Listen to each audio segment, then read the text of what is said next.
on, guys? So, been hard at work on these heads for the 440. Leaving the combustion chamber. Well, I'm not going to mill these right now. These start out as our stock CNC port program. Basically, it's good, but for what we're trying to do, I want to get into the I really want to make over 900 rear wheel on this motor, to be honest with you. Fifth gear and an A8. Anyway, been working hard on these. This kind of larger valve stuff is a bit of an eye-opener. So anyway, we have these intake and exhaust valves made. These are titanium by, these are the Victory ones, I think. Yeah. Yep, so these are our Victory ones that we have made. I think they're only like 76 grams on the intake, but larger than stock, made to my specs.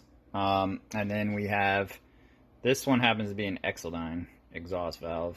Again, titanium, weighs like, I don't even know, like 60 something grams, 58 grams, whatever it may be. Anyway, so gave us the opportunity for some more flow for the 4185 bore.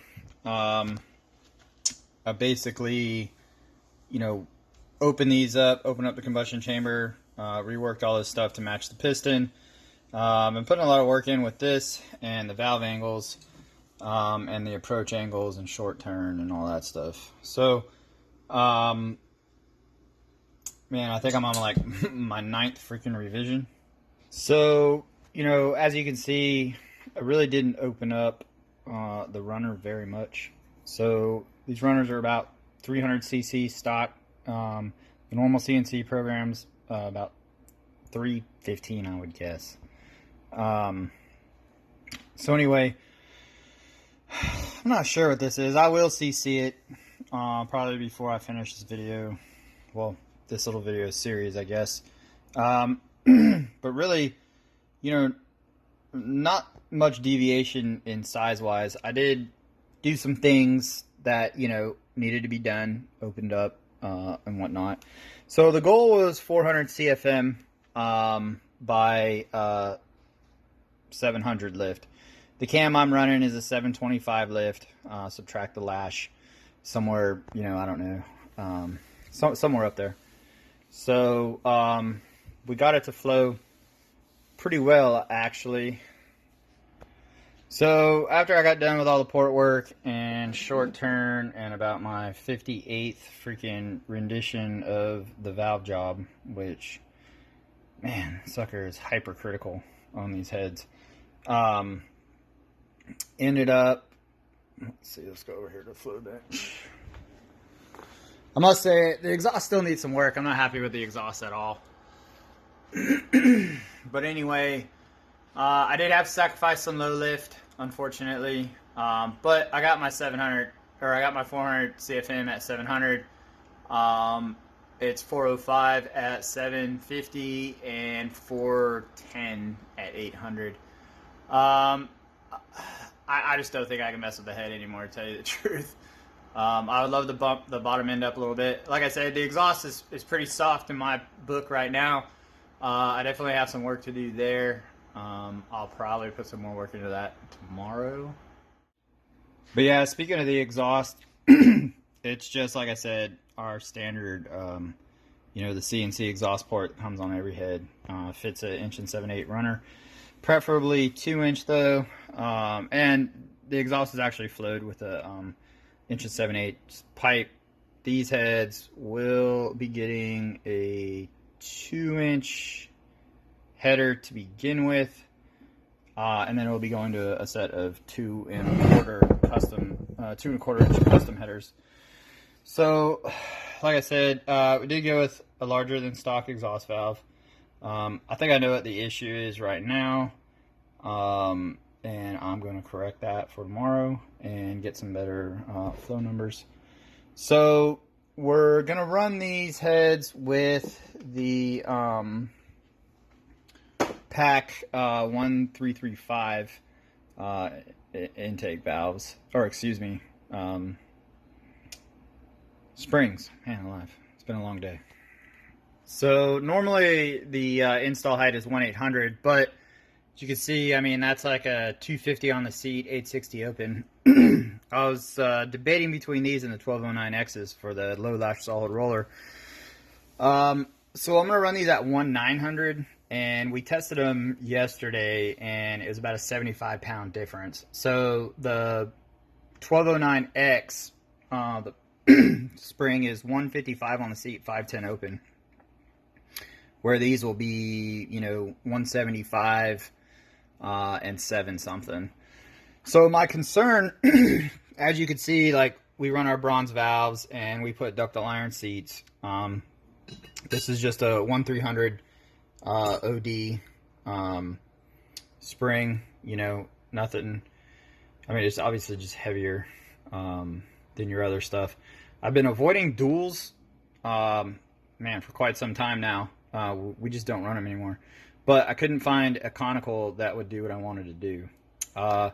So I still got to measure the height here to make sure that I have, you know, 725 lift, actually probably more like 800 clearance, so that I get about 75 thou before it hits the seal, which shouldn't be a problem. If it is, I got a cutter, I'll just cut those down, no big deal. My big concern though, and something that kind of cost me some airflow, I think, is that I was concerned about the pedestal, you know, getting ripped out, since these aren't on a shaft, and it is carrying a lot of spring pressure and whatnot. And I do plan on spinning this motor to, you know, 8125 or whatever it is the stock computer will let me go. So I did have to leave, you know, some material in here. Normally, I would do some extra roof work and some other stuff that I'm just not really going to discuss, but I had to leave it as is for now. All right, so something to be cognizant about with these rocker arms and all that stuff. So this is a Texas Speed solid roller rocker arm, you know, fully roller tipped. It's beefy as all hell, really. I'm gonna have to kind of remember the whole, like, it's got to be center mass plus or minus 1 turn and some other stuff. I don't know. I'll have to get back with them. It's been, you know, a couple years. One thing I do want to mention though, so it does need to be spaced out. So this is the Billet Specialties half-inch spacer. So looks like a great piece. What we ran into last time though, unfortunately, is that this little guy hits. So I'm gonna have to go back through and trace you know, all of these cuts that I made last time to make sure that the rocker arm's clear. Unfortunately, last time the motor was all put together before we got a chance to do it, and it was interesting doing it on the head, or the head on the motor. So like I said, stout piece. This is the stuff that basically Jason at Texas Speed, you know, has the SB record 880, whatever they ran. Not a duplicate by any means of his setup, but the same stuff that they used. But anyway, if this is something that you think you're interested in at some point, you know, you're gonna have to add extra work. So yeah, a little more work for the exhaust. I'm leaving these unmilled for now to keep the compression ratio down. I'll make another video about the motor itself. If you guys have been paying attention to some of my lives, you kind of know what's going on. Anyway, the pistons are made to kind of, you know, match this, and I have to CC this so that I know what compression ratio I'm going to end up with to begin with, because the cam's actually pretty freaking small for the cubes of this motor, and the pistons I had made, 53 cc's, they're 16:1. So with a 40 thou gasket, I have a 40 thou, and I ordered a 51 and a 60. I haven't seen them show up yet. Anyway, I'm gonna do some mathing and whatnot and figure out exactly what I want to run, and then, you know, the first iteration of this motor is just kind of going to be, just see what it does. So, like I said, end goal, we'll see. It's going to go in fat red at, 3,500 pounds to begin with. Probably more like 3,550. I don't feel like pulling more weight. And then we're going to shoot for, probably a sub 3,200 pound car with this motor in it eventually. All right, y'all. So this is just the cylinder heads.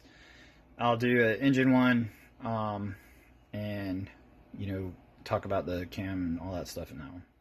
All right. So I CC'd the runner. That came out to 329 cc's. And the combustion chambers are right at 59 cc's. I gotta do a little more work in there. So that'll probably be like a 60 cc combustion chamber. I started, I was talking about trying to get that 1/900 install height. I don't really want to use these anyway. I'd rather use a better locator and a normal seat. Anyway, just some of the stuff I had to check though. So this thing is 9/100 tall, from there to there. The retainer from the bottom of here, and all that ended up at 1/907. And then I had to subtract this space from this space, ended up being 264. So basically I came up with, I can run up to 736 lift with this seal on here before the retainer hits it at max lift. The problem is all the other seats I have are quite a bit thicker, and right now, even with that seat, I end up at only a 1.8-700 and a 1.862 install height, which I really wanted that 1/900 install height, but we'll see where we get. The other thing on these, this is a 45-degree seat head, nothing racy about it at all. No 50 degrees or 55 degrees or whatever, and the throat's basically 89%. So I'll let y'all decide. Well, we'll just see what happens. I may have to go to that 1209X spring, but who knows.